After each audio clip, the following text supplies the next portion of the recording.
The child said one sentence, and by the end of the month, an entire family would stop speaking to each other.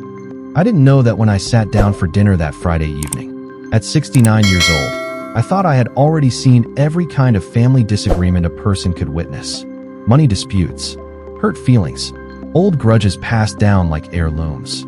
But I was wrong. The Harrison family had lived inside the same world for generations, hidden behind stone gates, old oak trees, and traditions nobody dared question. Our dining room was the heart of that world.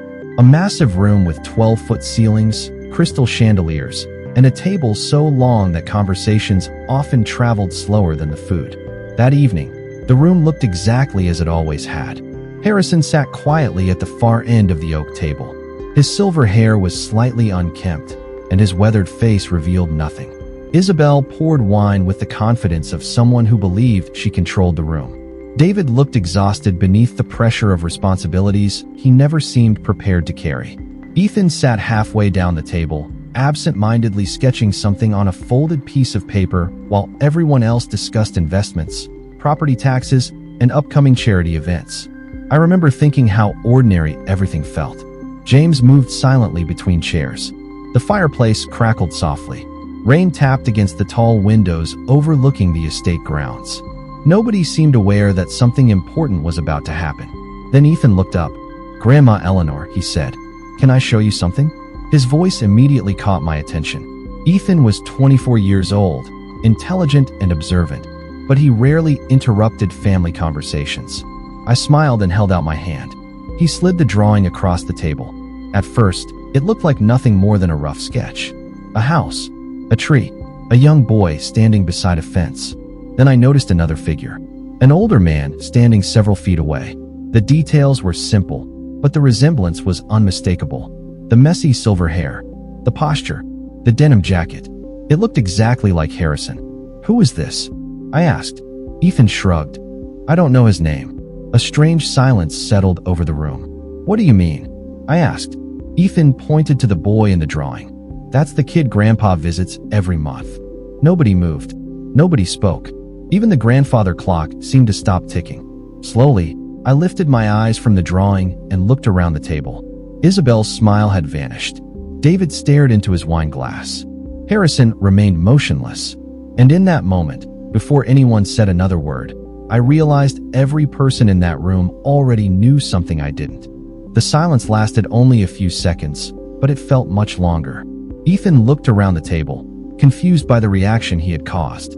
He was not trying to expose anyone. He was simply sharing something he believed everyone already knew. Isabel recovered first. She forced a smile and reached for her wine glass. "That is an interesting drawing," she said lightly.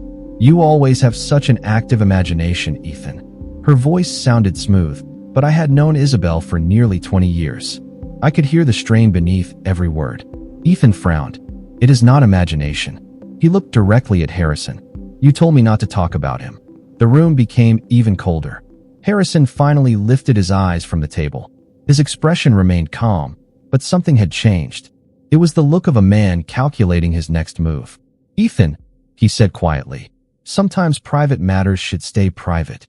That answer only deepened my unease. Harrison had always been direct. If a story was false, he said so immediately. If someone misunderstood something, he corrected them. Tonight, he did neither. Across the table, David shifted uncomfortably in his chair. He rubbed his forehead and stared toward the fireplace. He looked like a man carrying a burden he could no longer hold. I noticed James standing near the doorway. Our family's loyal caretaker had worked at the estate for more than 30 years. Usually, he moved with confidence and certainty. Tonight, he avoided looking at anyone. That frightened me more than Ethan's drawing. Dinner continued, but nobody tasted their food. Conversations became short and awkward. Every topic died within moments. The chandelier above us seemed brighter than usual, exposing every nervous glance and every forced smile. I found myself studying each face around the table. Isabel looked irritated. David looked trapped. Harrison looked guarded. Even James seemed anxious. Only Ethan appeared confused. He could not understand why everyone suddenly wanted to change the subject. After dessert, guests slowly drifted away. Chairs scraped across hardwood floors. Good nights were exchanged without warmth. Within 20 minutes, the massive dining room stood nearly empty. I remained seated beneath the chandelier, staring at the folded drawing Ethan had forgotten on the table. Finally, James approached to clear the dishes. "James," I said softly. He stopped immediately. "Yes, Mrs. Harrison?" I held up the drawing. "Who was the boy?" For the first time in 3 decades, James hesitated before answering. Then he looked away and said 4 words that sent a chill through me. "You should let it go." James carried the last tray toward the kitchen, but I could not let the conversation end there. For more than 30 years, he had been one of the few constants in this house. He had watched children grow up, attended family celebrations, and protected countless private matters.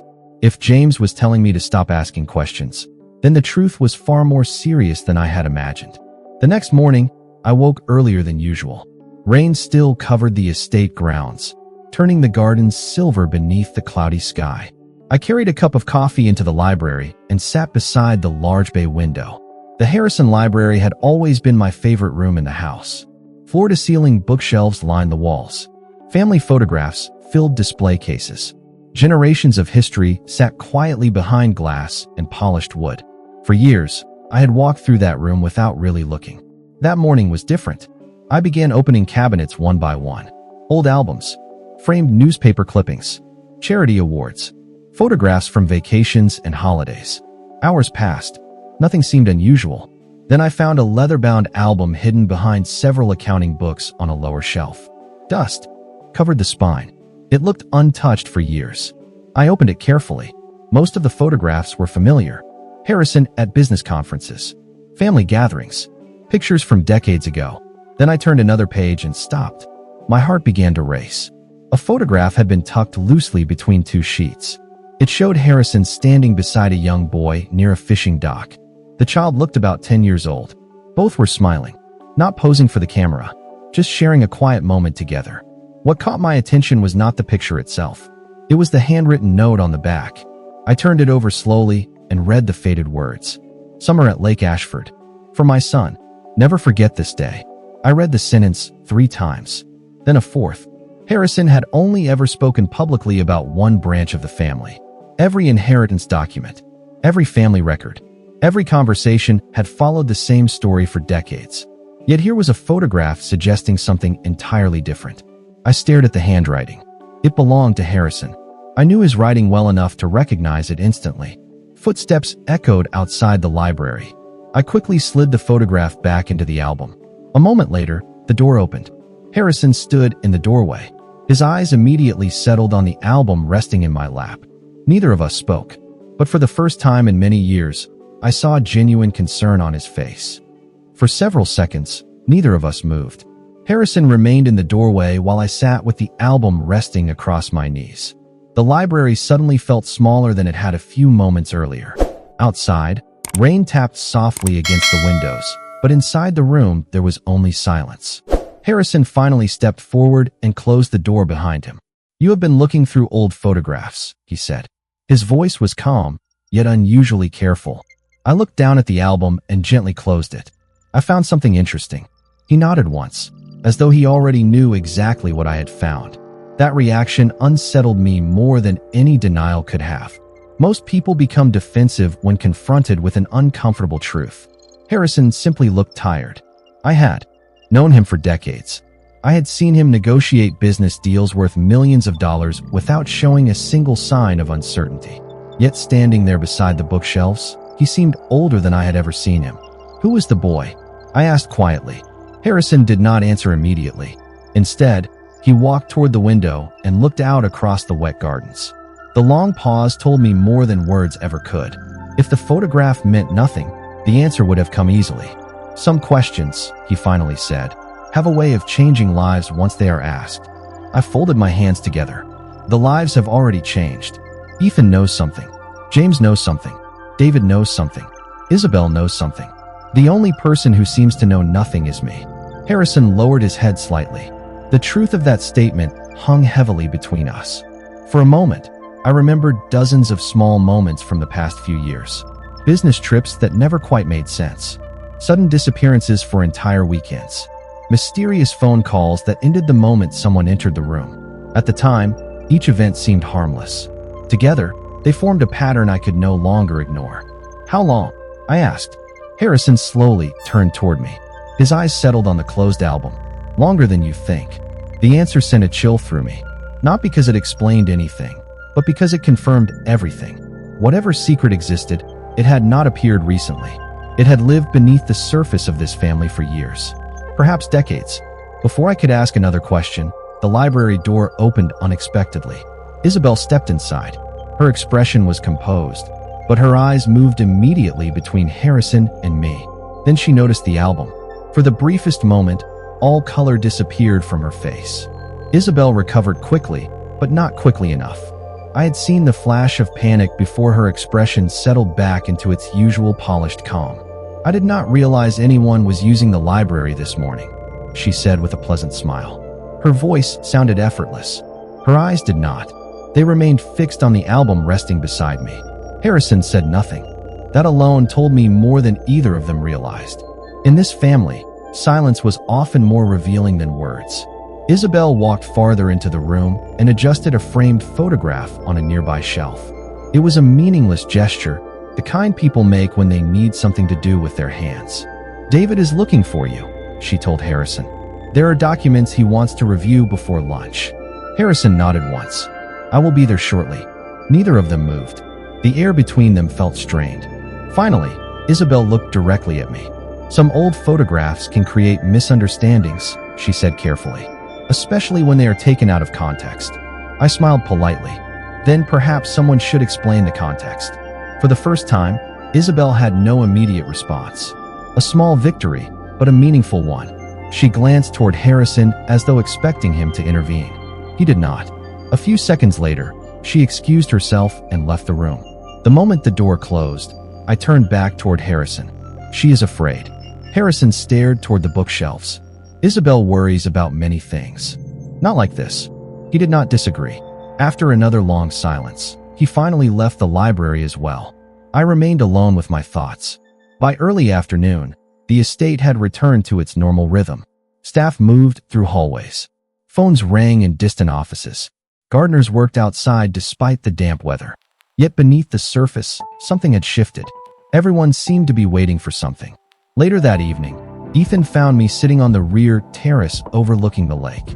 He carried a notebook under one arm and looked unusually serious. "Grandma," he said quietly, taking the chair beside mine.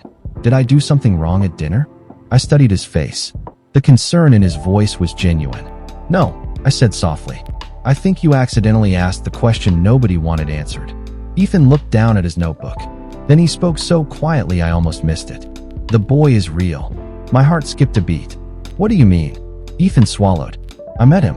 Ethan's words stayed with me long after the sun disappeared behind the hills, surrounding the estate. I looked at him carefully, searching for any sign that he was exaggerating or misunderstanding what he had seen. Instead, I found certainty. "When did you meet him?" I asked. Ethan glanced toward the house before answering. "About 6 months ago." My stomach tightened. 6 months. He nodded. "Grandpa asked me to go with him on a drive. He said he needed to check on an old friend." Ethan leaned forward in his chair. "We drove almost 2 hours north to a small town near Lake Ashford. There was a house near the water. Nothing fancy, just a simple place with a porch and a fishing boat tied to a dock." The description immediately reminded me of the photograph I had found in the library. Ethan continued speaking quietly. A man opened the door. He looked around 30 years old, maybe a little older. Grandpa knew him well. They talked like family. I felt a chill despite the warm evening air. "Did Grandpa explain who he was?" Ethan shook his head. "Not really. He only said that some people deserve privacy." For a moment, neither of us spoke. Lights glowed from the windows of the estate behind us. Somewhere inside, dishes were being cleared after dinner. The ordinary sounds felt strangely distant. "There is more," Ethan said. I looked up immediately. "What?" He opened the notebook resting on his lap. Several folded papers slid out. I did not think they mattered until now. Carefully, he handed them to me. They were sketches. More drawings of the lake house, the dock, the porch, and the man. Ethan had always been observant. His drawings captured details most people overlooked. On one page, I noticed something that made my pulse quicken. A mailbox stood near the end of the driveway. A family name had been written across it. Carter. I stared at the word. It meant nothing to me, yet somehow it felt important. Did you ever tell anyone about this? I asked. Ethan immediately shook his head. No, Grandpa made me promise. I looked back toward the estate. Hundreds of windows reflected the darkness outside. Secrets had lived inside those walls for generations. But secrets rarely remained buried forever. As I folded the drawings and returned them to Ethan, a black sedan turned into the long driveway leading toward the house. The vehicle slowed beneath the front entrance lights. When the driver stepped out, I recognized him instantly. Thomas, the family attorney, had arrived without warning. Thomas rarely visited the estate at night. In all the years I had known him, he preferred scheduled meetings, organized files, and predictable conversations. Surprise was not part of his personality. That was why his arrival immediately caught my attention. Ethan noticed it too. We both watched as James opened the front door and escorted Thomas inside. The attorney carried a worn leather briefcase and wore the same serious expression he always seemed to have. Yet even from a distance, I sensed something different. He looked uneasy. Ethan excused himself and headed inside, leaving me alone on the terrace. A few minutes later, curiosity overcame caution. I entered the house and quietly made my way toward Harrison's private study. The door was not fully closed. Voices drifted into the hallway. "This cannot wait any longer," Thomas was saying. His tone was firm. "The situation has changed." A long silence followed. Then Harrison spoke. "Nobody was supposed to find out this way." "That no longer matters," Thomas replied. "Ethan knows. Eleanor is asking questions.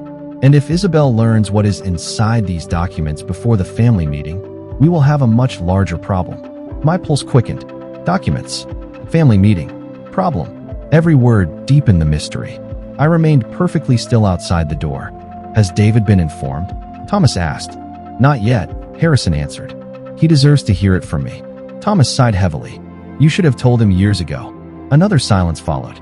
The kind of silence that appears when people are discussing regrets too large to undo. Footsteps approached the door. I stepped away quickly and turned the corner before anyone could see me listening. A few moments later, Thomas emerged carrying his briefcase. He nearly walked past me before noticing I was there. His expression changed immediately. "Eleanor." "Thomas." He nodded politely, but his eyes revealed concern. I had known this man for decades. He was an excellent attorney and an even worse liar. "Busy evening?" I asked. "You could say that." He started to leave, then stopped. For a brief moment, it looked as though he wanted to say something more. Instead, he simply adjusted his glasses. Some truths have a way of arriving whether people are ready or not. Then he walked away. I stood alone in the hallway, replaying his words in my mind. Across the house, a door opened upstairs. Isabel stepped onto the balcony overlooking the grand foyer. When our eyes met, neither of us smiled. For the first time, it felt as though we were standing on opposite sides of something neither of us could stop. The following morning, the atmosphere inside the estate felt noticeably different. Nobody mentioned Thomas's visit, yet everyone seemed aware that something important had shifted. Breakfast was unusually quiet. David barely touched his coffee. Isabel remained perfectly composed, but her attention wandered constantly toward her phone. Harrison appeared exhausted. Even James moved through the dining room with an unusual seriousness. By noon, a message had been delivered to every member of the family. Harrison was requesting a private family meeting on Saturday evening. No explanation accompanied the invitation. No agenda, no details, just a time and a location. The old dining room. The same room where Ethan's innocent comment had started unraveling years of silence. Later that afternoon, I found David standing alone near the greenhouse overlooking the eastern gardens. He stared across the property as though searching for answers hidden somewhere among the trees. "You know something?" I said quietly. David did not look surprised to see me. He simply nodded. "Not everything, but enough." He exhaled slowly. "Enough to know this should have been dealt with a long time ago." There was genuine sadness in his voice. Not anger, not resentment. Sadness. That troubled me more than anything else. "Does Isabel know?" I asked. David finally turned toward me. "She knows there is a secret. She does not know the details. And she wants to." He gave a humorless smile. "More than anyone." That evening confirmed his fears. As I crossed the second-floor hallway, I noticed light beneath the door of Harrison's private office. The house was supposed to be asleep. Curious, I paused. A voice drifted through the partially open doorway. "Isabel, you cannot seriously expect me to sit quietly while everything changes," she said. Her tone remained controlled, but tension sharpened every word. Another voice answered, "Victoria, then find out what Thomas brought before Saturday." My heart sank. So Victoria was involved as well. Isabel lowered her voice, but I still caught fragments of the conversation. Documents, inheritance, beneficiaries, family records. The pieces were finally beginning to form a picture. Whatever secret Harrison had hidden was not merely personal. It threatened the future of the entire estate. I stepped away before they could discover me listening. Back in my room, sleep refused to come. Near midnight, my phone vibrated on the nightstand. A single message had arrived from an unknown number. There was no greeting, no signature, only one sentence. "If you want the truth, come to Lake Ashford before the family meeting." The message remained on my screen for several minutes. I read it again and again, searching for some clue that might reveal who had sent it. There was nothing. No name, no explanation, just a destination and a promise. By sunrise, I had already made my decision. If answers existed at Lake Ashford, I was going to find them. The drive took nearly 2 hours. As the city disappeared behind me, the roads narrowed and the landscape became quieter. Eventually, I reached the lake Ethan had described. The water stretched across the horizon beneath a pale gray sky. Small docks lined the shoreline. Fishing boats drifted gently in the morning breeze. It was peaceful, ordinary, nothing like the world of the Harrison estate. Following directions from a handwritten note I had copied from Ethan's sketch, I turned onto a gravel road and found the house.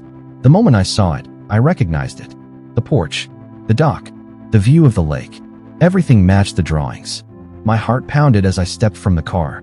Before I could knock, the front door opened. A man stood there. He appeared to be in his early 30s. Dark hair, calm eyes. There was something strangely familiar about him, though I could not immediately explain why. He looked at me for several seconds before speaking. "You must be Eleanor." The certainty in his voice caught me off guard. "You know who I am?" He nodded.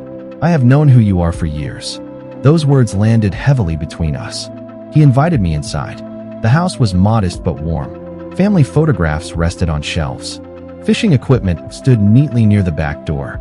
It felt lived in, real. Nothing about it resembled a secret hidden fortune. We sat across from each other at a small wooden table overlooking the lake. For a long moment, neither of us spoke. Then he opened a drawer and removed an old photograph. My breath caught instantly. It was the same photograph I had found in the library. The boy from the picture stared back at me. Only now I understood. The boy and the man sitting across from me were the same person. "My name is Daniel Carter," he said quietly, "and Harrison has been part of my life for as long as I can remember." I looked down at the photograph, then back at Daniel. Suddenly, dozens of unanswered questions collided in my mind. "Who are you?" I finally whispered. Daniel's expression softened. He looked toward the lake before answering. "That is exactly what Harrison plans to tell the family on Saturday."